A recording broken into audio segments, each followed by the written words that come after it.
मध्य प्रदेश की सबसे चर्चित लोकसभा सीट गुना शिवपुरी को लेकर कांग्रेस में मंथन खत्म नहीं हो पा रहा है।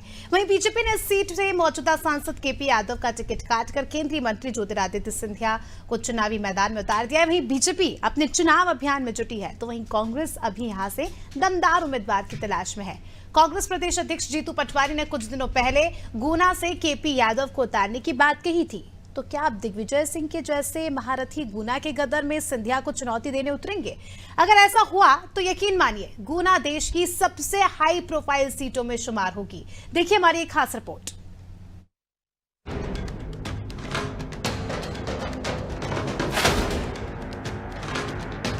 कांग्रेस मध्य प्रदेश की 29 सीटों में से 10 सीटों पर अपने उम्मीदवारों का ऐलान कर चुकी है, जिसमें गुना सीट का नाम नहीं है।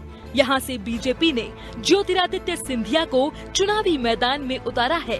सिंधिया की जीत की राह को मुश्किल बनाने के लिए कांग्रेस पूर्व मुख्यमंत्री दिग्विजय सिंह को मैदान में उतारने की रणनीति बना रही है।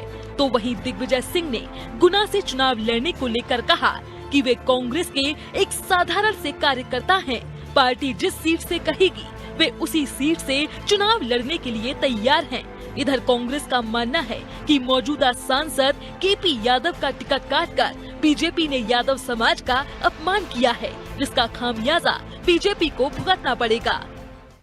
देखिए, ये बात ठीक है कि गुना से जो खबरें आ रही हैं वहाँ का केवल कांग्रेस कार्यकर्ता ही नहीं बल्कि वहाँ की जनता भी चाहती है कि ज्योतिरादित्य सिंधिया जी हारें, ठीक उसी तरीके से जिस तरीके से पिछले बार भी वे हारे थे और यादव समाज का टिकट काट करके वहाँ यादव समाज का अपमान भी किया गया है।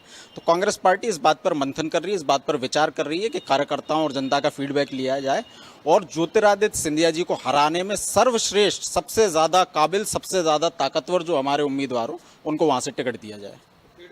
सिंधिया और राघोगढ़ घराने की लड़ाई की कहानी करीब 200 साल पुरानी है। अब अगर गुना से सिंधिया और दिग्विजय सिंह आमने सामने होंगे तो ये 24 की सबसे बड़ी लड़ाई हो सकती है। बीजेपी का कहना है कि दिग्विजय सिंह कांग्रेस का बंटाधार कर चुके हैं। आज कांग्रेस के सिंबल से चुनाव लड़ने के लिए कोई तैयार नहीं है। देखिए, वही दिग्विजय सिंह जी हैं जिनका मध्य प्रदेश की जनता वंटाधार के नाम से जानती है, क्योंकि जब इन्होंने 10 वर्ष मध्य प्रदेश में राज किया तो मध्य प्रदेश को वंटाधार किया।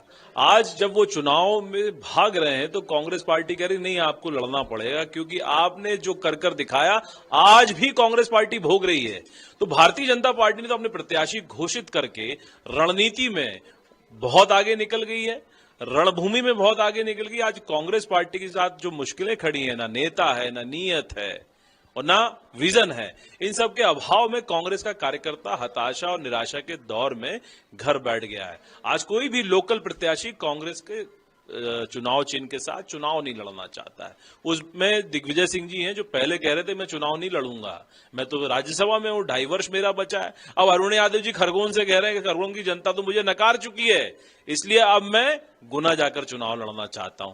तो कांग्रेस पार्टी के पास लोकल कार्यकर्ता नहीं है, इसलिए वो आयातित नेताओं की तरफ देख रही है, कोशिश कर रही है। इसमें सबसे बड़ा और एक कारण है जिसमें जीतू पटवारी जी को जब से कमान मिली, कांग्रेस पार्टी जो है वो तेल लेने चलेगी, क्योंकि उनकी मूल भावना थी पार्टी जाए तेल लेने। तो अब कांग्रेस के कार्यकर्ताओं ने भी तेल लेने भेजने की तैयारी कर ली है। इसलिए कोई भी कार्यकर्ता चुनाव में कांग्रेस के चुनाव चिन्ह के साथ काम करना नहीं चाहता है। गुना में दिग्विजय सिंह का कांग्रेस के दूसरे किसी नेता की अपेक्षा यहाँ ज्यादा प्रभाव माना जाता है।